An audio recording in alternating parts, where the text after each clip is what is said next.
이미 여러 번 언급은 했지만 여러분 진짜 큰 거옵니다. 역전다방의 시선이 향한 곳은 바로 오키나와입니다. 태평양 전쟁에서 가장 큰 상륙작전이고 2차 세계대전을 통틀어서 미군이 수행했던 상륙작전 혹은 작전 중에 가장 큰 작전입니다. 그래요? 지상군은 버크너 장군이 이제 미식군을 지금 이끕니다. 근데 미식군 같은 경우는 병력이 무려 한 18만 3천 명이고요. 오. 그리고 미 해군이 좀 더 어마어마합니다. 35만이에요. 35만이요? 해군 병력만. 작전을 짜는 야하라 히로미츠도 굉장한 자신감에 차 있었습니다. 네. 지구전으로 바꿉니다. 적에게 최대한의 출혈을 오랫동안 가할 수 있는 작전을 취하겠다.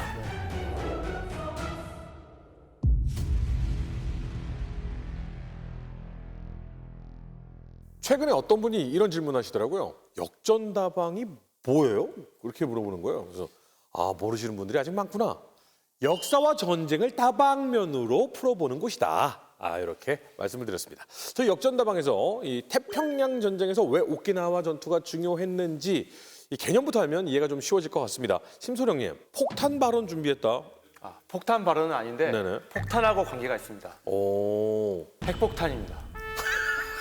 핵폭탄 발언이군요. 이게 오키나와 전투 결과 네. 미군이 원자폭탄을 사용했다. 주된 이유가 됐습니다. 그러니까 첫 번째로는 오키나와 전투 자체가 이제 민간인과 군인하고 섞여서 싸우다 보니까 미군 입장에서는 본토를 공격했을 때도 이런 양상이 되겠구나. 즉 본토 공격의 리허설이 됩니다. 두 번째는 오키나와 전투에서 너무나 많은 피해를 미군이 입습니다. 전사자만 12,500명 포함해서 사상자가 5만 명 정도가 그렇죠. 됐기 때문에 이제 나중에 미군이 본토 공격 계획을 수립할 때 어느 정도 피해가 날까라는 걸 계산해 보니까 이게 이제 근거가 됐던 게 바로 오키나와 전투였습니다. 육군성에서 45년 7월에 세웠던 걸 보면은 전사자가 최대 80만, 그다음에 사상자가 최대 400만까지 날 수 있다. 그래서 그 대안으로 찾은 게 바로 이제 원자폭탄 투하였고 그 원자폭탄 투하 결정에 가장 주된 요인이 됐던 거죠. 우리 심 선생 왜 이렇게 혀가 길어? 라고 생각하시는 분들이 있을 수 있는데 이게 그렇게 중요한 전투이기 때문에 오키나와 전투를 샅샅이 살펴봐야 되는 이유가 있다라는 그 근거를 말씀드린 게 아닌가라는 생각이 듭니다. 자, 이제 상륙 전 준비 단계입니다. 순조롭게 진행됩니까? 그러니까 45년 3월 24일이었습니다. 미 해군이 두 가지의 움직임을 보이죠. 이제까지 봤지만 미군이 어디 상륙하려고 할 때 가장 먼저 하는 단계가 뭐였죠? 폭탄 투하. 그렇죠. 포격이었습니다. 준비 포격을 잠시만요. 이제 잠시만요. 내가 그렇게 모를 것 같이 보이세요? 아니, 다 아시는데 뭔가 교묘하게 약간 초보 티를 내면서 이렇게 말씀하시기 웃겨서. 본인이 요구하신 게 얘기할 때 반응을 보여달라고 그랬잖아요. 그 반응 보였는데 뭘 가지고 해도 뭐라고 안 해도 뭐라고. 아니, 죄송합니다. 네네. 진행하시죠. 까먹었잖아요. 준비 포격을 일주일을 합니다. 이제 3월 24일부터 30일까지 일주일간 하는데 포격 목표는 당연히 오키나와 본섬 상륙 지점 이 두 곳이 있었거든요. 여기에 있는 일본군 해안 진지였어요. 미 해군 함포 사격 몇 발 쐈을 것 같습니까? 10,000발. 거의 비슷하겠습니다. 13,000발 갈깁니다. 그다음에 항공모함에서 이제 함재기가 또 가잖아요. 함재기 폭탄은 3,095발을 떨어뜨립니다. 쉽게 말해서 폭탄이 하나 달려 있다고 하면 함재기만 3,000쏘티 나간 거예요. 3,000쏘티. 정말 어마어마한 겁니다. 그래서 오키나와 전투 내내 이게 굉장히 많은 폭탄이 쏟아졌기 때문에 일본군도 사실 질려요 여기서. 그래서 뭐라 그랬냐? 철의 폭풍이다. 미군도 사실 철의 폭풍이라는 말을 썼어요. 그렇군요. 그러니까 이게 단순히 막 포가 엄청 쏟아진 거에 더해서 오키나와 전투가 그만큼 격렬했다 약간 이런 의미로 좀 쓰인 것 같기도 하더라고요. 준비 포격이 끝난 다음에 두 번째 작전이죠. 이제 침공을 위한 집결지 확보를 하기 위해서 게라마 열도에 상륙을 하게 됩니다. 그래서 여기를 점령하겠죠. 5일간 소요가 됩니다. 게라마 열도에 상륙한 거에는 여러 가지 의미가 있었습니다. 저 게라마 열도 지도를 보시면은 딱 지도를 보셨을 때 어떤 느낌이 드십니까? 안에 들어가면은 아주 안정적으로. 맞습니다. 네. 그래서 미군 제독들도 이걸 딱 보고서 야 여기 우리 정박지도 쓰기 정말 좋겠다. 이거 저 가운데 보면은 길쭉하게 있는 것이 야 저거는 수상기가 이착륙하는 이착륙장으로 쓰면 딱 좋겠네라고 해서 저기를 중간 보급 기지로 삼기로 정합니다. 어떻게 보면 상륙작전하기 굉장히 이상적인 조건을 가지고 그래서 저기 한개 사단을 투입을 해요. 아. 네, 77사단. 또 하나의 의미가 있습니다. 저 주변에는 오키나와 섬에 여러 가지 지원 포격을 담당하는 맞습니다. 네. 수많은 해군 함정들이 떠 있지 않습니까? 네. 거의 섬을 둘러싸고서 화력 지원함들이 떠 있었는데 딱 저 위치를 보면은 역시 공격의 핵심은 나하 그리고 추리성 이런 쪽입니다. 네. 근데 그쪽을 포격하기 위해서는 이 서쪽 해안의 안전이 확보가 돼야 됩니다. 네. 근데 이 서쪽 해안에 눈에 가시처럼 박혀 있는 곳이 저 게라마 열도였던 거죠. 네. 그러니까 저런 포격 지원함들의 안전을 확보하기 위해서 게라마 열도의 점령이 또 필요했던 것이죠. 한 가지 더 의미가 있는 게 게라모 열도의 가장 동쪽 끝에 이제 게이세 섬이라고 있는데 그게 위치가 오키나와에서 가장 큰 도시 나하에서 13km, 그다음에 상륙하는 그 하구시마에서도 한 20km 정도 떨어져 있는 그런 곳이 있었는데 가깝군요. 거기에 포병 부대들을 보냅니다. 바로 직격으로 거기서 쏘게. 네, 155mm가 24문이 거기에 와서 여기서 이제 포병 지원까지 해줄 수 있게끔 그런 의미도 있었습니다. 중요한 게 이 오키나와 주변에 일본군이 기뢰를 엄청 깔아놨었어요. 기뢰. 근데 이 기뢰 제거하는 게 굉장히 힘들다고 하더라고요. 지금도 힘든데 그때 당시에는 기뢰를 제거하는 방법이 여러 가지가 있는데 그 중에 하나가 가장 속편한 방법이 총으로 쐈다가 하는 기록도 있어요. 네. 보이면 그렇게 하죠. 그럼 총에 맞으면 터져요? 예, 터지게 되니까. 근데 물 위로 올라왔다 내려갔다 하거든요. 이 기뢰가. 그러니까 기뢰를 제거하러 가다가 내려갔을 때 출렁출렁하다가 이게 계속해서 다가온 경우가 굉장히 많아요. 무섭겠다. 예. 그래서 피해도 상당히 있었다고. 네, 또 일본군 폭격기나 이런 것들도 공격해놓고 하니까 사실 이때 피해가 미국 해군 전체 15%가 어이구야. 소해 작업을 하다가 났을 정도로 많은 피해가 있었고 사실 이게 소해 작업이 오키나와가 상륙전에는 한 22일부터 시작이 됩니다. 그러니까 얘네들 구호 자체가 뭐 가장 먼저 도착해서 가장 나중에 간다. 그러니까 상륙 직전까지 계속 있는다라고 해서 그 정도로 본인들 그 사명 의식이 엄청나게 높은 부대이기도 하고 정말 상륙 작전에서 말씀하신 대로 중요한 임무를 띠고 있었고 지금도 소해 작업은 굉장히 힘듭니다. 네. 지금도 기뢰 제거 작업은 어렵군요. 예, 굉장히 어려워요. 6.25 전쟁 때도 사실 이제 미군이 10군단이 원산으로 상륙하러 가잖아요. 그때 기뢰가 다 깔려 있는 바람에 부대가 원산에 상륙을 하지 못하고 동해에서 왔다 갔다 일주일 이상을 이렇게 와. 요요 작전을 합니다. 요요가 던지듯이 이렇게 왔다 갔다 하면서 허송세월을 하고 있을 정도로 사실 그때는 사실은 일본군이 가서 그렇죠. 기뢰 제거 일본 작업을 일본 해줬죠. 공작자에다가. 예, 예, 해가지고 노하우가 있다 보니까 예, 예. 아무래도 예. 기뢰가요. 그 저희 중학교 때 네. 물에다가 소금을 조금씩 타면서 계란이 가라앉느냐 뜨느냐를 그래서 중간쯤 뜨게 만드는 그 실험 하잖아요. 네. 그럼 기뢰는 아예 떠버리지 않게 이렇게 하는 뭐가 있는 거예요? 네, 딱 그 정도에 맞게 부력을 세팅해 놓기도 하고요. 그러니까 확 가라앉지도 않고 네. 확 뜨지도 않게. 이것도 종류가 되게 여러 가지가 있어갖고 그걸 네. 다 설명하자면은 네네. 그것도 상당히 오랜 시간이 걸리지만은 저 때도 밑에다가 이제 닷을 내려놓고 거기에 이제 매달려 있게. 네, 쇠사슬 장치에 놔갖고 그 주변으로 해서 이게 적당히 뜨면서 또 가라앉았다 떴다 하면서 이게 상대가 쉽게 제거를 못하게 만드는 여러 거기다가는 기술이 있었죠. 이렇게 VT 신간 같은 거 달아놓으면 안 돼요. VT 신관이 아니라 자기 감흥 신관. 배가 가까이 오면 터지게 하는. 네. 아무튼 이제 4월 1일 날 이제 상륙 당일이 됐습니다. 그래서 아침부터 또 사전 포격을 합니다. 어마어마하게 했고 뭐라고 비유가 되어 있냐면 오키나와 전투를 공식적으로 시작하는 미 해군의 폭격 세레머니다. 44,000발 이상 쏩니다. 그다음에 로켓탄 있죠. 네. 로켓탄 같은 건 33,000발을 쏴요. 엄청나구나. 박격 폭탄은 무려 22,500발을 쏩니다. 그러니까 사실 웬만한 나라가 전쟁 한 번에 써야 되는 그런 양을 한꺼번에 다 써버리는 거예요. 상륙 지점이 평탄화됐을 것 같은 느낌이 네. 들어요. 상륙 지점뿐만 아니라 거의 뭐 슈리성도 그렇고 네. 거의 곳곳을 이제 폭격을 하는 거죠. 그러니까 한마디로 이제 이거야말로 카페트 밤빙이라고 해야 될 정도로 싹 쓸어버리죠. 그리고 나서 이제 본섬에 상륙을 하기 시작하는데 이때도 이오지마의 복사판이죠. 네. 상륙하자마자 일본군은 코빼기도 안 보이는 거예요.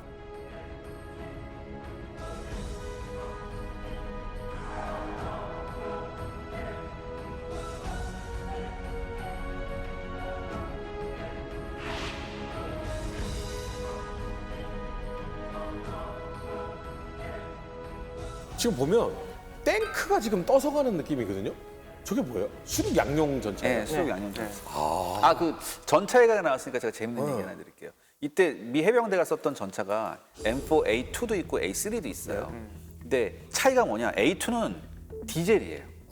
디젤이라서 주로 이제 이걸 만들어서 영국군하고 소련군한테 랜드리스를 줬었는데 미 해병대는 유독 M4A2를 많이 썼어요. 왜냐하면 이게 디젤이니까 중유를 썼잖아요. 네. 근데 해군들이 중유를 많이 쓰잖아요. 중유를 많이 썼기 때문에 그럼 이제 보급이 원활하겠다. 그래서 M4A2를 유독 미 육군은 안 썼지만 미 해병대는 썼었어요. 아니 근데 저 탱크가 뜨는 게 너무 신기하다. 그 밑에 부력 장치가 있었어요. 그래도 엄청 무거운 탱크일 거잖아요. 처음에 저거를 했을 때 강에서 실험을 했다고. 아 부력이 다른. 네. 그러니까 강에서 잘 뜬다 그랬거든. 근데 바다는 이게 차원이 다르잖아요. 그러니까 처음에 막 가라앉고 그랬었어요. 아무리 무거운 사람도 다 뜹니다. 저를 타겟으로 얘기하시는. 절 보신 건 아니죠? 근데 저 중에는 그러면 각자의 할당된 그 섹터. 자기의 네. 영역이 다르잖아요. 네네. 근데 여기는 어떤 배들인 거예요? 막 그 포만 쏘는 배, 뭐 상륙만 시키는 배, 막 이렇게 다 나눠져 있는 거예요? 네, 저게 터너 제독의 제51 기동부대 밑에 이걸 다 역할을 나눠놨습니다. 네네. 그래서 TF-54는 전함들이랑 순양함들을 모아넣어갖고 화력 지원에 집중하는 부대들이 있고 네. 또 저런 식으로 상륙에 집중하는 부대들이 있고 또 보급에 집중하는 부대들이 있고 역할이 다 나눠져 있습니다. 사실 미군은 되게 어려운 상륙이 될 거라고 생각을 했거든요. 아. 가미카제도 있고 사실 이거는 일본 본토다 보니까 엄청난 방어를 하겠지라고 예상을 했는데 의외로 이제 순조롭게 되다 보니까 터너 제독 같은 경우도 스프론스한테 보고를 할 때 잘 될 것 같은데요. 이제 뭐 걱정 안 하셔도 될 것 같습니다라고 하니까 그렇기에 한 말 다 취소해. 네. 그러니까 그럴 거예요. 네. 한 번 경험해본 사람들은 이오지마에서 경험했던 사람, 야 이오지마하고 똑같은데 더 불길한데 그랬을 거예요. 네. 네. 요게 이제 어머니 모드로 가면은 이제 그러죠. 입. 조심해. 진짜. 예. 자, 그런데 이 여러 종류 섹터에서 아예 로켓탄만 쏘는 배가 따로 있었다면서요? 굉장히 인상적인 장면이죠. 저것도 영상에서 보시면은 잘 우리가 알 수 있습니다. 저기 로켓탄 계속 지금 한 명씩 들고 가는 거야? 맞습니다. 지금 로켓탄을 저 렉에다가 장착하는 장면입니다. 발사기에다가. 그래서 신관을 지금 세팅을 하고 아, 신관. 와. 다연장 발사기에 꽂아 넣는 겁니다. 지금 한마디로. 배에서 쏘는 카츄샤 로켓이라고 보면 돼요. 저렇게 하는구나. 저 상륙정이 뭐냐면은 중형 상륙함급이었는데 이걸 갖다가 만들어 놓고 보니까 저 로켓탄 쏘기 좋겠다라고 해서 이 랜딩쉽 미디엄 중에서 한 60척 정도를 저는 아예 로켓 발사 전용 플랫폼으로 개조를 합니다. 그래서 저렇게 많은 로켓탄을 꽂아서 저게 1분에 무려 500발 정도를 쏠 수가 있었어요. 저 많은 양을 쏘면서 자, 쏘는 걸 보십시오. 와. 어마무시하게 날아가고 있죠. 저거 진짜 강철비. 진짜 그냥 무슨 기관총 쏘듯이 날아간다. 네, 저 로켓탄 관련돼서는 사실 여러 가지 사연이 있습니다. 저걸 해병대에서 먼저 도입하기 시작했는데 해병대가 먼저 도입한 이유가 있습니다. 원래 해병대는 상륙을 해야 되니까 무거운 짐을 갖고 가기가 쉽지가 않아요. 그래서 포도 대구경 포를 들고 갈 수가 없어서 공수부대와 해병대가 그런 문제가 있기 때문에 많이 쓴 게 75mm 곡사포인데 이 75mm 곡사포는 너무 작아서 화력이 약하지 않습니까? 그래서 이 화력이 너무 약하다. 일본군은 저렇게 동굴진지에 들어서서 우리를 공격하고 있는데 좀 엄청난 양의 화력을 퍼볼 수 있는 뭔가가 필요하다라고 해서 이 해병대 쪽에 로켓탄이 먼저 도입이 됩니다. 저것들은 단시간에 많은 양을 쏟아부을 수가 있고 그만큼 이른바 이제 광역제압. 네, 광역제압이 가능하고 그만큼 대구경을 만들 수가 있죠. 저기 쓴 로켓이 HVSR이라고 하는 로켓입니다. High Velocity Spin Stabilized 로켓. 직경이 5인치, 12.5cm 정도 되고요. 앞에 탄두에 TNT가 한 3.4kg 정도 들어갑니다. 그러니까 105mm 곡사포와 155mm 한 중간 정도 양이 들어갑니다. 저런 것들을 저렇게 한꺼번에 수십 발, 수백 발을 쏠 수가 있으니까 진짜 어마무시한 화력을 투사할 수가 있는 거죠. 그러니까 이렇게 보면은 이 로켓탄은 굉장히 가격이 저렴한 일반 포탄에 비해서. 그래서 가성비가 굉장히 좋은 거죠. 그런데 사실 이 로켓탄 개발 역사에도 재밌는 얘기가 있습니다. 오. 전쟁이 시작할 당시에 미국은 이 로켓탄에 있었던 후진국이었어요. 원래 1920년대 미국이 좀 선구적인 연구를 하긴 했는데 이 전간기에 연구를 다 때려치워버립니다. 그 사이에 영국이나 독일이나 또 소련이 로켓탄을 개발해서 잘 아시다시피 독소전에서 활약한 카츄샤 로켓 같은 거 아니면 독일의 네벨베르퍼 같은 이런 로켓탄이 활약할 때 미국은 기술이 없어갖고 손만 빨고 있었죠. 그때 역시 도와준 것이 영국입니다. 영국이 이제 그 티자드 미션 할 때 그때도 사실 로켓탄 기술을 전수해줬어요. 그동안 갈고 닦은. 영국이 아주 그냥 업어 키웠어요. 그때 이제 넙죽 감사합니다 받아서 우리 빨리 쫓아가야 돼라고 해서 역시 이 갈군 과학자들이 칼텍의 과학자들입니다. 칼텍에서 나서서 칼텍이 지난번에 항공오도에도 큰 역할을 했었죠. 근데 이제 이 로켓탄 개발에도 나서갖고 국산화하고 그 다음부터는 미국의 산업력을 살려서 어마어마한 양을 대량 생산해서 저렇게 배치할 수가 있었죠. 그래서 저 당시에는 저렇게 배에서 쏘는 로켓탄 HVSR도 있었고 네. 콜세어 있지 않습니까? 네. 함재기 콜세어가 이 트레이드마크가 로켓탄이었죠. 그건 HVAR이라고 하는 건데요.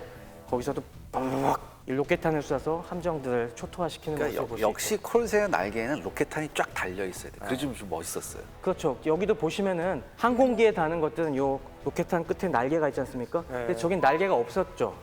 왜 없었을까요? 날개가 없으면은 이게 안정하게 날아가지 못할 것 같은데. 안에 뭐 스테빌라이저가 있었던. 네, 그렇죠. 저거는 스핀 스테빌라이저라고 해서 저 뒤에 보시면은 후미에 뒤로만 가스를 쏘는 게 아니라 옆으로 쏘는 게 같이 있습니다. 그래서 구멍이 좀 뚫려 있는 것 같아요. 네, 그래서 추진력의 상당수는 앞으로 나가는 데 쓰지만 일부는 이걸 스핀을 주는 데도 씁니다. 그래서 이렇게 로켓으로 스핀도 주면서 앞으로도 나가는. 그러니까 모든 나라가 아니 내가 이런 말하면 좀 그런데 최 박사님 앞에서 모든 날아가는 물체는 회전을 하면은 안정되잖아요. 우리 그거 배웠잖아요. 네, 돌면은 일직선으로 한다고. 저 지상전은 물론이고 바다에서도 공습이 굉장히 치열했는데 먼저 항공전 상황부터 따로 떼어서 한번 살펴보도록 하겠습니다. 언제나 뭐 저희가 계획만큼은 일본이 잘 짜지 않았겠습니까? 이번 계획은 어떻게 진행이 됩니까? 네, 오키나와 전투에서는 지상전도 물론 중요하지만 항공전이 굉장히 큰 부분이었습니다. 그 이유는 아시다시피 더 이상 일본 해군에게는 수상함이 없었죠. 수상함 전력으로서 위협을 할 수가 없기 때문에 주변에 섬에서 뜨는 항공기들이 반격에 큰 역할을 할 수밖에 없었습니다. 그 중요한 기지가 어디 있었냐면은 한쪽은 규슈, 한쪽은 대만이었죠. 그래서 일본군은 얼마 남지 않은 이 항공기 전력을 규슈에 집중적으로 배치했습니다. 그래서 규슈에 일본 해군은 제5 항공함대가 있었고 일본 육군은 제6 항공군이 있었습니다. 그리고 저 제5 항공함대 사령관이 지난번에도 계속 나왔었던 우가키 마토메 중장이었죠. 이 우가키 마토메 중장은 이 일대에 2,000대 정도, 육해군 합쳐서 2,000대 정도의 항공기를 집결해 놨었고요. 미군이 오면은 이 항공기들을 총 투입을 해서 결정적인 반격을 가할 준비를 하고 있었습니다. 그래서 기획이 된 게 탱고 작전이었죠. 텐이 한자로 천, 하늘 천자입니다. 그래서 겨로 작전, 본토 결전을 위한 시간을 벌어주는 차원에서 최대한 적에게 많은 피해를 입힐 이런 항공 작전을 기획하고 있었습니다. 드디어 미군이 움직이기 시작했습니다.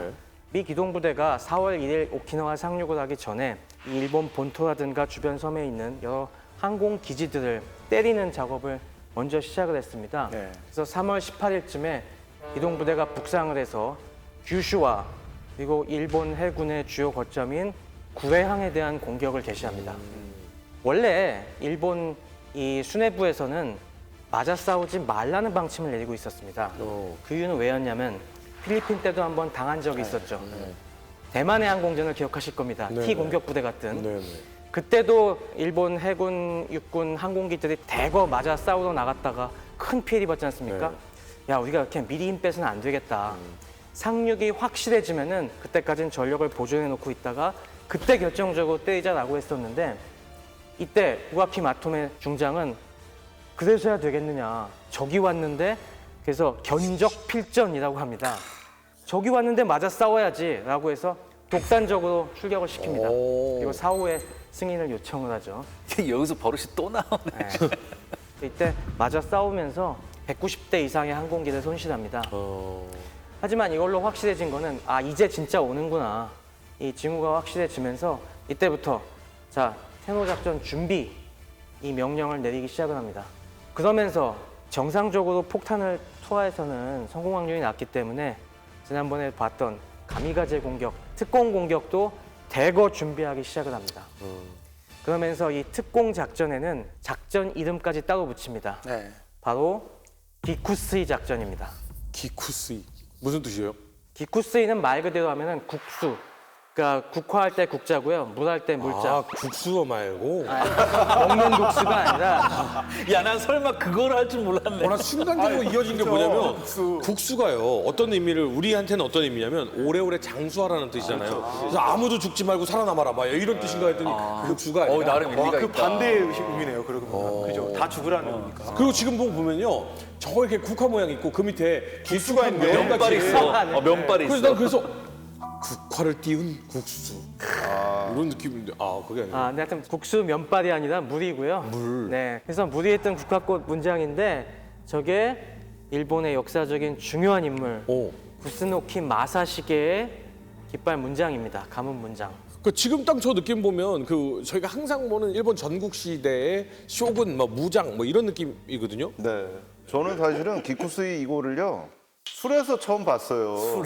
정량 문양. 네, 기쿠스이 사케가 있는데 그게 니가타에서 아마 나오는 것 같아요. 니가타가 굉장히 쌀로 유명한 곳이잖아요. 네, 그래서 이게 나와서 저는 기쿠스이 그래서 오늘 왜 우리 역전다방 하는데 무슨 술 얘기를 하지? 이 생각을 했는데 보니까 여기가 이제 구스노키 마사시게.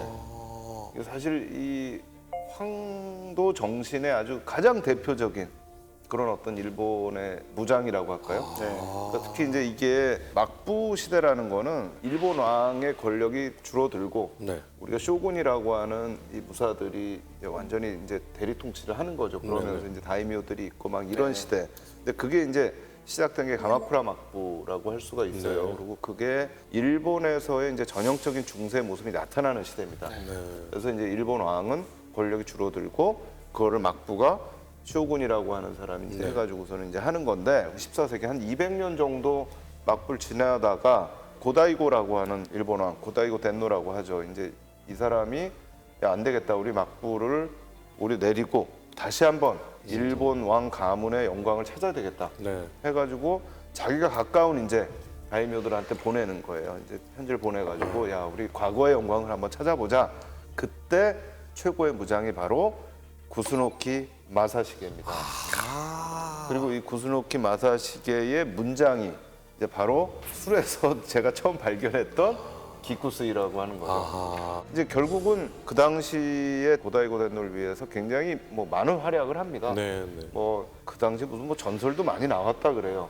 몇백 명이 있는데 몇십만 명을 맞서서 막 싸우고 그거를 막아내고 승리하고 이제 이런 어떤 전설들을 만들어 나가면서 끝까지 고다이고 덴노에 대해서 굉장히 충성을 바쳤다라고 이제 이렇게 네. 알려져 있고 또 마지막에는 자결을 합니다. 그러니까 마지막에 이제 더 이상 이제 지킬 수 없고 자기가 지게 됐을 때, 그러니까 두 가지 의미가 있는 것 같아요.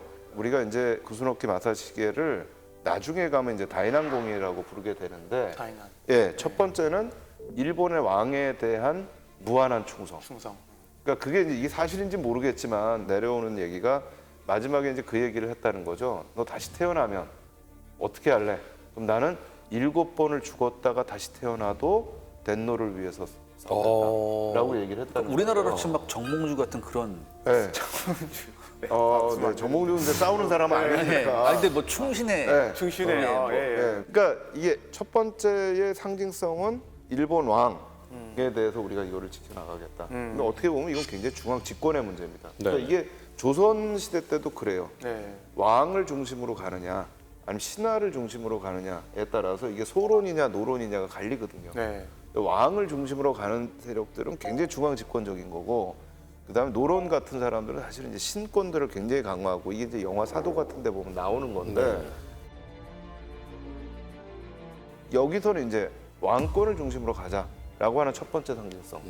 두 번째는 전쟁에서 패했을 때 나는 왕을 위해서 기꺼이 자결을 하겠다 하는 그 두 가지 상징성이 있는 거죠. 그러니까 사실은 신권이 강화될 때는 이 사람에 대한 부분들이 주목을 못 받아요. 예. 그런데 왕권이 강화될 때는 주목을 받을 수밖에 없는 거죠. 네. 그러니까 이게 제가 보기에는 이제 굉장히 역사에서 저는 이게 중요하다고 생각하는데 그 시대가 추구하는 방향에 따라서 역사에서 주목하는 바가 바뀌는 거예요.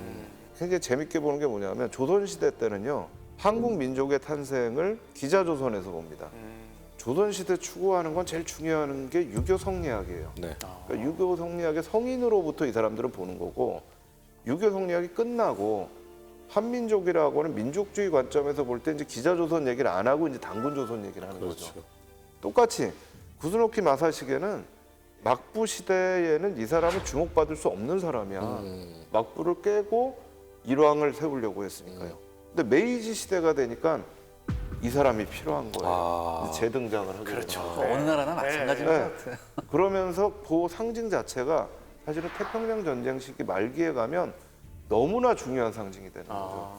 그래서 저는 기쿠스이라고 작전명을 세웠던 게 아닌가라고 생각을 합니다. 그러니까 지금 이 혼란한 이때 왕을 중심으로 해서 우리가 얼마든지 우리의 목숨을 바칠 수 있어야 한다라는 황국사관이 네. 굉장히 깊게 들어가 있는 내용이에요. 그렇죠. 그 말씀 딱 들으니까 저 문양이 딱 이해가 되는 것 같습니다. 구스노키 가문의 문양이 저 국화꽃이 이제 일본 왕의 왕이고 상징하는 왕가의 문양. 상징. 네, 저 문양에 대한 것도 사연이 있는데요. 네. 원래 일본 왕가의 문양은 지금은 국화꽃이지만 저 당시에는 일월문이라고 해서 요 문양의 문장으로 썼는데 저 당시에 한 일왕이 국화꽃을 되게 좋아해갖고 자기가 총애하는 신하들한테 국화 문양을 갖다가 문장으로 주기 시작을 했대요. 네. 그래갖고 구스노키한테도 야 너도 나를 위해서 충성하는 충신이니까 내 너에게 국화 문장을 쓸 수 있는 권한을 주겠다라고 했는데 그냥 그걸 넙죽 받으면은 또 충신이 아니잖아요.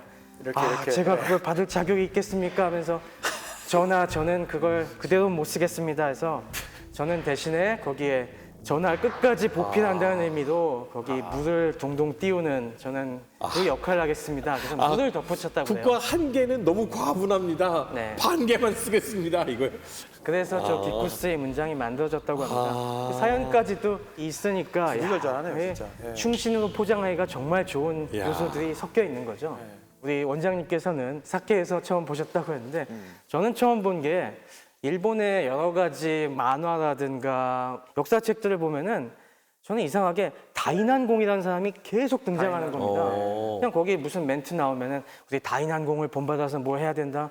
우리 뭐 다인한공처럼 옥수해야 된다. 이런 얘기가 자꾸 나와갖고 다인한공이 누구야 하다가 그때 찾아보고 알게 된 인물인데요. 우리가 국내에도 번역된 작품들에도 막 많이 등장합니다. 이를테면은 만화책으로 반전 만화로 되게 유명한 그 총원 옥세하라 그 만화에 보면은 아 우리 고생하는 건 다인항공에 비하면 아무것도 아니다. 그러면서 마지막에 옥세하러 갈 때도 우리 다인항공처럼 비장한 최후를 맞이하자 돌격 이런 얘기를 하고 있습니다. 그래서 부하들이 센심하다고 막 이런 하는 부분들이 있고요. 또 원장님이 좋아하시는 애니메이션 이 세상의 한 구석에도 보면은 다인항공이 나옵니다. 원장님 어떤 부분인지 기억하시겠습니까? 근데 그게 이 밥 먹고 하는 그 장면들인가요? 네. 거기 굉장히 맛없는 밥을 하는 장면이 나오죠. 네. 이게 전시에 뭐 잘 아시겠지만 이제 쌀이 부족해지니까 여러 가지 절미식들을 많이 만드는데 저게 현미를 한번 볶은 다음에 하룻밤 동안 물에 불려서 그 다음에 밥을 짓는다고 해요. 무슨 공갈빵 만들듯이 밥을 지어갖고 저거 먹어본 사람들에게는 정말 맛이 없다고 하는데 저것도 이제 다인한공이 처음에 저걸 구스노키가 처음에 저런 걸 만들어 먹었다는 전설이 있다고 합니다. 그래서 막 맛없는 걸 만들어 먹으면서도 아 우리 다인항공을 본받아서 이런 맛없는 것도 먹어야 돼 그랬던 그런 장면이죠. 그래서 이 기쿠스이 작전의 의미를 굳이 우리식으로 생각하면은 만약에 우리 해군이 어떤 작전에 나가는데 충무공 작전 이런 이름을 붙였다고 생각해 보십시오. 그럼 얼마나 이 의미가 큰 거겠습니까? 비장함이 서려 있죠. 그 정도 의미가 있는 것 같습니다. 특공작전보다 훨씬 더 뭔가 더 의미를 부여했던. 그렇다면 그 작전의 생존은 없는 건가요? 없지. 네.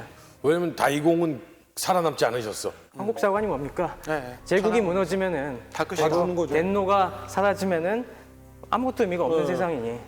그러니까 다 죽어라 이러는 건데 그럼 기쿠스이 작전 어떻게 진행이 됩니까? 네, 그래서 기쿠스의 작전은 제5 항공함대 그리고 제6 항공군이 중심이 돼서 다른 항공부대들까지 대만이나 이런 데 있는 항공부대들까지 싹싹 모아서 해군에서 약 한 940대, 육군에서 한 887대의 항공기를 모아서 무려 10차례에 걸쳐서 4월부터 6월까지 총 10차에 걸친 작전을 전개합니다.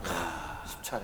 총 10회에 걸친 작전 중에서 가장 중요한 부분은 역시 첫 번 아니겠습니까? 그렇죠. 네. 가장 전력이 쌩쌩할 때 기쿠스의 1호 작전이 제일 아무래도 중요할 텐데 이때는 항공기만 동원된 게 아니었습니다. 뭐가 이때는 나옵니까? 초유의 어. 함대 특공, 야마토 특공이 같이 전개됩니다. 야마토가 그동안 아끼고 아껴놨던 일본 해군의 상징 전함 야마토가 여기서 특공 공격에 나서게 됩니다. 아니 저는 일본이 이제 마지막에 몰려가지고 뭐 막 기상천외한 것들이 나오는데 제일 놀란 게 이거예요. 야, 이 배를 해가지고 특공을 한다? 발상이 진짜. 근데 야마토는 정말 그동안 진짜 말씀대로 아끼고 아껴서 상징이잖아요. 예, 굉장히 근데 일본 이제 연합함대의 상징 같은 거기다 건데. 이제 배를 특공에 쓴다? 지금 계속해서 특공에 쓴다는 말이 야마토로 들이받겠다라는 지금 말인 거잖아요. 그 오키나와의 연안에 일단은 좌초시켜서 거기서 고정포대로 쓴다는 얘기도 있었고. 맞습니다. 야마토 이 해상 특공의 핵심은 야마토가 여기 앉아서 있어봤자 저기 공습하면은 구례항 같은데 주저앉을 수밖에 없다. 우리가 차라리 강력한 포를 갖고 있으니 우리가 최대한 맷집을 이용해서 밀고 나가서 오키나와 서해안에 딱 좌초를 시킨 다음에 그 강력한 포로 이제 주변에 있던 상륙부대와 이 함정들을 최대한 많이 저격한 다음에 죽겠다라는 거였죠. 아니 그 얘기는 내가 원하는 방향에 내가 원하는 각도로 아주 사뿐히 가라앉았을 때 얘기지. 맞습니다. 뭐 앞으로 기울어지거나 하면 아무 소용 없는 거잖아요. 그다음에 이거예요. 저 같으면 이렇게 하겠어요. 그런 명령을 받았잖아요. 항공기가 오면 어떡하나요? 이렇게. 갈 수는 있나요? 예, 거기까지? 그러니까 어떡하죠? 여러분들 이런 당연한 의문들을 많이 떠올리실 텐데요. 이 의문이 당시 일본군 내에서도 똑같이 있었습니다. 그렇겠죠, 당연히. 사람들인데. 여기서 이제 이 작전이 이렇게 우리가 후세에 놓고 보면은 어이없는 작전이 어떻게 기획이 되었나라는 걸 알기 위해서는 한 인물에 주목할 필요가 있습니다. 그 사람은 일본 연합함대 참모였던 카미 시게노리라는 사람이었어요. 감히. 이 카미 시게노리, 카미가 신이지 않습니까? 성도 신이에요. 근데 성만 신인 게 아니라 이 사람도 정말 명석한 사람이었습니다. 해군의 작전의 신이라는 이름을 붙였습니다. 아, 작센노 가미가 이 사람이구나. 이 사람이. 자, 육군의 작센노 가미가 누구였죠? 아, 츠지 마사나부. 네, 츠지 마사노부였죠. 그래서 해군의 츠지 마사노부 같다는 그런 얘기가 좀 있었다고 합니다. 좋은 말인데요. 그렇죠. 근데 이 사람이 굉장히 똑똑하고 기획력이 좋긴 했는데 한 가지 문제가 뭐냐면은 소통이 안 되는 거예요? 좀 오버를 잘해요. 아, 이 사람이 약간 좀 천황제에 대한 광신적인 그런 성향이 있었습니다. 그런 면에서는 츠지 마사나부 굉장히 일맥상통하는 인물이에요. 네, 이 사람이 작전통이다 보니까 그래서 전쟁 중반 말기로 점점 가면서 적이 상상 못하는 기상천외한 작전으로 우리가 기습의 효과를 노려야 한다는 주장을 계속합니다. 그래서 이전부터 해상 특공을 많이 주장을 했는데 이번에 들어와서 그 뜻을 관철시킨 거죠. 그 발단에는 덴노가 그 중심에 있었습니다. 4월 초에 드디어 이제 기쿠스이 작전을 하겠습니다라고 다 방침이 확정이 돼서 그럼 형식상의 재가가 필요하지 않습니까? 네, 네. 일왕의 재가가 필요해서 훈련부에서 딱 갖고 갑니다. 근데 덴노가 쭉 듣고 나서 아, 항공부대가 이번에 공격을 한단 말이죠. 근데 해상부대는 뭐 합니까? 배가 이런 없네. 얘기가 나온 거죠. 해상부대는 가만히 있습니까? 그러니까 이제 뜨끔한 겁니다. 해군 입장에서는 그런 말 한마디 들으면은 해상부대가 가만히 있으면 안 되겠다. 뭐라도 라는 해야지. 이런 네. 막 눈치가 들지 않습니까? 네. 이 기회다라고 해서 카미시게노리가 자, 전하의 뜻은 남아있는 수상함들도 특공에 참가하라는 뜻이다. 그래서 자기가 그동안 간직해왔던 이 해상 특공의 아이디어를 쫙 만들어서 결제해 주세요. 올립니다. 그럼 생각은 어느 정도 이미 있었던 기획은 하고 거의 있었던 거죠. 여러 차례 네. 했었는데 그때는 야 이건 말도 안 되는 소리다 하고 계속 반려된 상황이었죠. 근데 이렇게 나오니까 덴노가 한 말씀 하셨는데 이제 해야 되지 않겠습니까? 라고 하니까 연합함대 할 사령관이었던 말이 없지. 도요다 제독이 네. 아 그래 해야겠지? 말씀을 저렇게 하셨는데 안 하면 좀 문제겠지라고 해서 예, 하기로 합니다. 그러니까 이거 아니에요. 우리가 드라마 같은 데서 보면 왜 그분의 뜻입니다 하면 그럼 이제 실행부대에게 전달하지 않습니까? 실행부대가 제2함대입니다. 아, 이 함대. 제2함대 사령관이 이토 사령장관이었습니다. 근데 이걸 딱 갖고 가니까 이토 사령장관은 야 이게 뭐야 도대체 말이 되는 작전이야? 그러니까 기록에도 나와 있어요. 굉장히 어처구니없는 표정을 지었다고. 그래서 이건 그냥 죽으라는 얘긴데 라고 해서 엄청나게 반대를 해갖고 결국에 연합함대에서는 도요다 사령장관이 참모장 구사카 류노스케를 직접 보냅니다. 그래서 직접 보내서 구사카가 비행정을 타고 딱 와서 이 함대 수뇌부 그 당시 이 함대에서 이제 이 제1 유격부대가 편성이 됐죠. 네. 그래서 딱 가서 도요다 사령장관의 뜻을 전달합니다. 그분을 우리 샤를공께서 한번 맛깔나게 얘기해 주시죠. 세이치 중장한테 딱 그럽니다. 이 류노스케가 제국 해군의 영광을 후세에 전하여 1억 총특공의 혼이 되시오. 그러니까 성불하세요 이런 느낌이잖아요. 그러니까 자, 안녕 잘가 이런 거 아니야. 혼이 되시. 그렇죠. 혼이 되라고. 혼이 되라고. 그러니까 이때도 이토 세이치가 이거 뭐야? 나보고 가서 죽으라고? 네, 그래서 실제로 그 당시 기록을 보더라도 이토가 그러고 나서 이제 수긍을 했다. 아, 이거 죽으라는 얘기구나. 알겠습니다. 죽을 자리 봐주셔서 감사합니다 하면서 나갔다고 합니다. 그 다음에. 아니 진짜 말이 안 나오네요. 그러니까 물론 우리에게는 너무나도 못되고 모질고 나쁜 국가의 군대였지만 그건 우리의 역사로 봤을 땐 거고 지금 저 상황의 역사를 우리가 이건 굉장히 객관적으로 우리가 봤을 상식적으로 때는 봐야 되는 상황이니까. 그러니까 이순신 장군이 신에게 12척의 배가 있습니다라고 할 때도 네. 가서 우리 장렬하게 다 죽고 올게요 이 얘기가 아니었거든요. 아니었죠. 네. 나올 수 있다. 네, 우린 이거 가지고 싸우고 네. 이걸 기반으로 해서 가겠다라는 거지. 딴 거는 제가 아, 그래 뭐 궁제 몰리면 이러겠구나 하는데 궁제 몰려서 배를 가지고 이런다는 거는 저는 지금 상상 자체가 안 되는 부분인 것 같아요. 이거는. 근데 여기에 또 영향을 미친 사건이 하나가 있었는데요. 1차 대전 때 바로 독일 함대의 운명이었습니다. 카미 시게노리가 1919년 독일 혁명이 나고 강화가 성립된 다음에 독일의 함대가 다 찢겨져서 전리품어 나와진다는 사실을 듣고서 그 당시에 이 독일 함대에 남아있던 제독이 그대로 줄 수는 없다. 다 자침시키자라고 해서 최후의 명령을 내리죠. 전원 자침. 그래서 그때 다 밑바닥을 뚫어갖고 침몰시켜버립니다. 그래서 결국에 어이없는 최후를 맞았죠. 카미 대자가 그거에 대해서 야 저거 얼마나 어이없는 최후냐. 전투함이면 전투함답게 전투에서 나가 싸우다가 비장하게 죽어야지. 저런 식으로 그냥 끌려가서 나중에 앉아서 다 자침시켜버리는 게 무슨 소용이 있느냐. 그래서 우리 함대도 그렇게 넘겨줄 수는 없다라는 생각으로 이런 작전을 기도했다는 얘기도 있습니다. 설득이 되셨습니까? 요거를 들으면 설득이 가능할 수도 있어요. 아, 예. 뭐냐면 네. 우리는 지금 이걸 있을 수 없는 일이라는 전제를 깔아놓기 그렇죠. 때문에 그 당시, 그런데 네, 관점에서. 네. 잘 생각해 보면 배는 가라앉는 게 지는 거잖아요. 근데 만약 잘 가라앉아서 맞아도 계속 포는 쏠 수 있는 상태로 잘만 버티면 굉장히 좋은 포격 부대가 될 수도 있지 않을까. 그러면 이걸 물리학적으로 이 가능해요. 이렇게 딱 해가지고 고정포대로 쓰는 거? 물리학적으로 포나 이런 걸 하려면 그래도 전기 구동이 돼야 되잖아요. 근데 자침시킨 상태에서 그것도 좀 가능한지 좀 여쭤. 뭐 엔진 어느 정도 돌려야죠 발전기를. 네. 이게 사실 가능했던 게 사례가 없진 않습니다. 대표적인 게 독소 전쟁에서 레닌그라드 공방전 당시에 있었던 일입니다. 아, 그게 왜 스투카? 맞습니다. 그때 발트 함대에서 이 크론슈타트 군항에 정박을 해 있었는데 그때 독일군의 극강화 폭격기 부대가 폭격을 해갖고 많은 전함들이 거기서 침몰했어요. 근데 이 항구 바닥이 낮으니까 그대로 착저했죠. 근데 소련은 이걸 그냥 버리지 않고 한 포만 살려갖고 그 상태에서 주저앉은 상태에서 계속 쇠대오는 육군을 향해서 독일 육군을 향해서 한 포는 계속 썼어요. 굉장히 유명하게 그 마라호라고 있었어요. 전함이.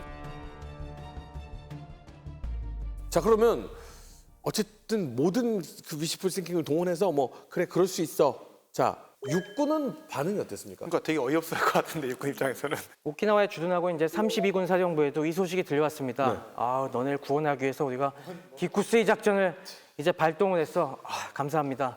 근데 항공기만 보내면 미안하니까 우리가 야마토까지 보내기로 했어. 라고 하니까 깜짝 놀란 겁니다. 네. 그래서 지난번에 소개시켜드렸던 제32군의 야라 네. 대좌가 참. 남긴 기록이 있습니다. 자기는 처음에 그 소식을 듣고 너무 감동을 했다. 아, 감동했대요, 처음에는? 감동했지. 야마토인데 일본을 대표하는 해군의 넘버원인데. 아니 해군이 이렇게까지 희생정신을 발휘해서 우리를 도와주려고 하다니 했는데 조금 더 생각을 해보니까 그렇죠. 예. 이건 미친 거 아니야? 그러니까 내가 말 바보만 있는 건 아니라니까요. 어떻게 여기까지 올 것이며 와서 그게 제대로 기능을 하겠냐. 아이, 고맙지만 하여튼 쓸데없으니까 그래서 이 야하라 참모가 본국에 전문을 보냅니다. 성인은 고맙지만 필요 없으니 사양하겠습니다. 요거 이제 저희가 그 딱 세 글자면 해결됩니다. 네, 이게 뭐 육군이 보기에도 말이 안 되는 작전이니까. 근데 이게 그럴 법도 한 게 오키나와 주변에 수많은 지원 함대가 와 있지 않습니까? 네. 지금 새까맣게 깔려 있는데. 전함만 18척이었습니다. 야마토가 아무리 강해도 설령 좌초까지 시켰다고 해봐요. 구축함 18척의 집중 포격을 받아서 야 이거 전설의 야마토가 18대 지금 야마토 혼자 가는 거죠. 네. 구성이 어떻게 했냐면 야마토 전함 한 척, 거기에 야하기, 경순양함 한 척, 그리고 구축함이 8척, 딱 10척이었습니다. 그 순양함하고 구축함 부대까지 다 더하면 미국은 수백 척이 있는 거잖아요. 그렇죠. 수백 척이 있는데 그 앞으로 가서 상륙하는 그 지점으로 가서 좌초가 돼서 얘들하고 덤벼 이렇게 하겠다는 게다가 또 거잖아요. 어마어마한 항공 전력 있잖아요. 미국은. 네. 45년 4월 6일 15시 20분에 출항을 합니다. 근데 이때 이미 이런 일본 연합함대의 상황을 미군이 꿰뚫고 있었어요. 미 해군. 그렇죠. 그래서 일단은 무선감청에서 암호 해독으로 다 알고 있었고 정찰을 하고 있었는데 여기에 포착이 돼요. 4월 6일 9시 55분자 발신 전문인데 이게 그날 오후에 미 함대에 쫙 해독이 돼서 배포가 됩니다. 그 전문이 바로 저기 보시는 저 사진입니다. 네. 저기 보시면은 중요한 내용들이 다 들어가 있습니다. 4월 6일 18시에 분고 수도를 통과해서 Y데이, 그러니까 4월 8일에 오키나와에 돌입할 예정이다. 그리고 정확하게 예측하고 있네. 네. 저 정도면 우리 배네. 낱낱이 들어. 그리고 저기에 함대 구성까지도 정확히 나와 있습니다. 야마토, 그리고 야하기, 그리고 구축함은 8척. 정확합니다. 그러면 이제 어떻게 뭐 계획이 있을 거. 자 그러면 이거를 어디쯤에서 떨굴까 뭐 계획 세울 거 아니에요. 그렇죠. 그래서 이 스프루언스는 이걸 상대할 임무를 갖다가 전함들에게 주기로 처음엔 계획을 합니다. 야, 난 이거 이해돼. 야, 일단 굉장히 상징적인 전함이 나왔잖아요. 그렇죠. 이제 먹잇감들. 나름 그래도 쟤네가 맞짱 뜨자고 나오는데 우리도 전함을 한번. 그럼 만약 이거 했으면 제 2차 함대 대전이 이제 그러니까 또 이게 바다 사나이잖아요. 그게 좀 있어. 바다 사나이.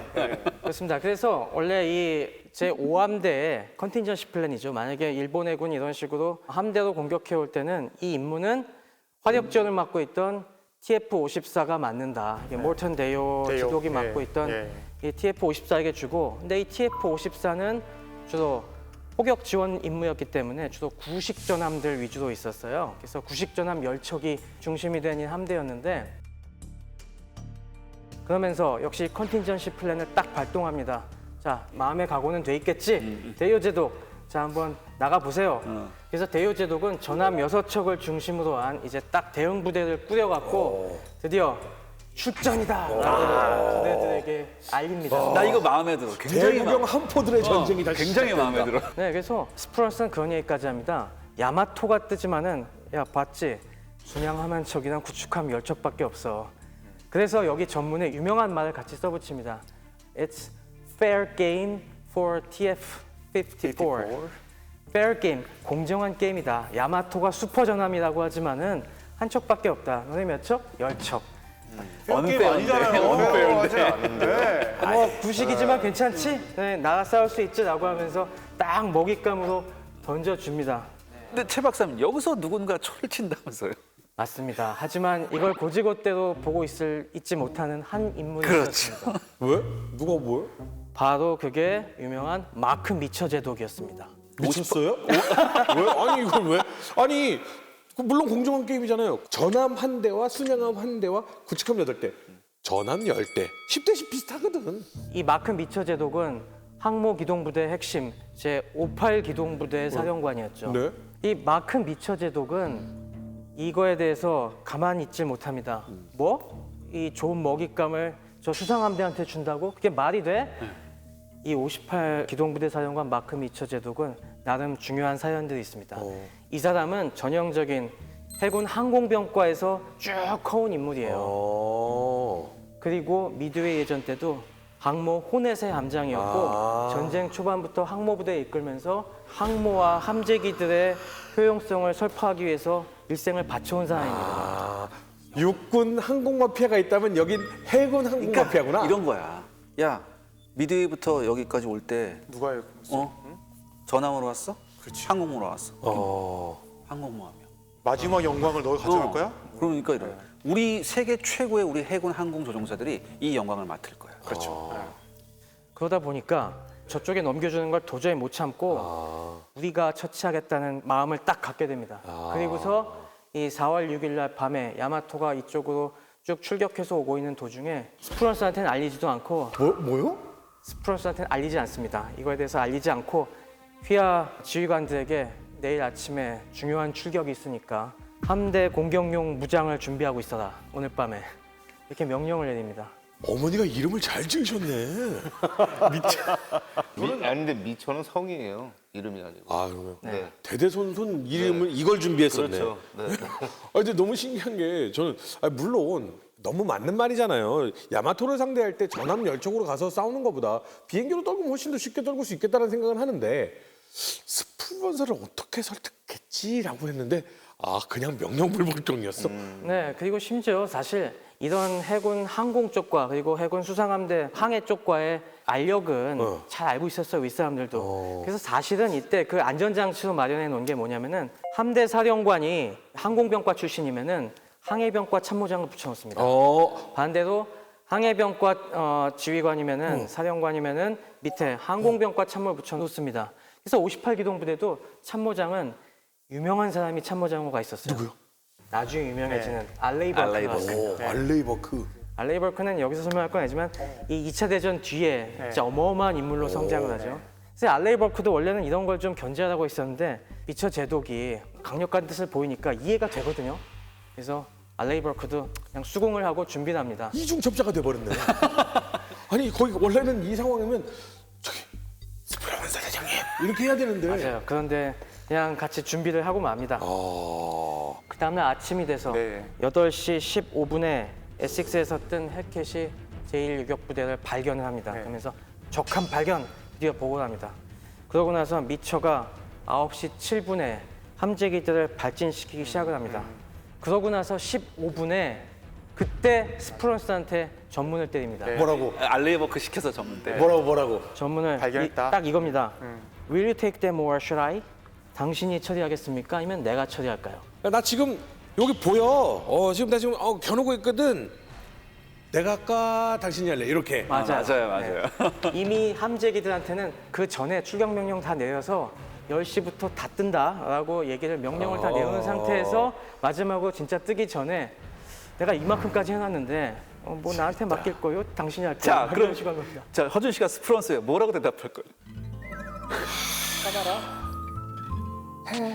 그렇죠. 맞아요. 이거죠. 근데 스플론서가 상관인 건 맞죠? 네.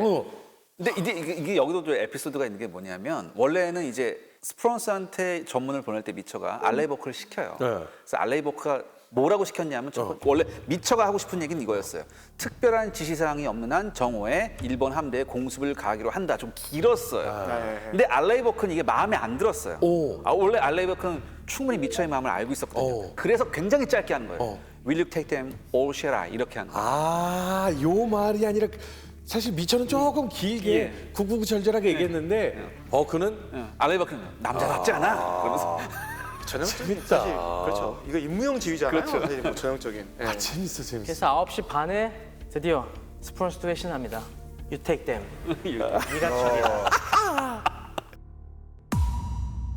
기쿠스의 작전 중에 함대 특공뿐만이 아니라 또 한 번의 기가 막힌 특공이 한 번 있었습니다.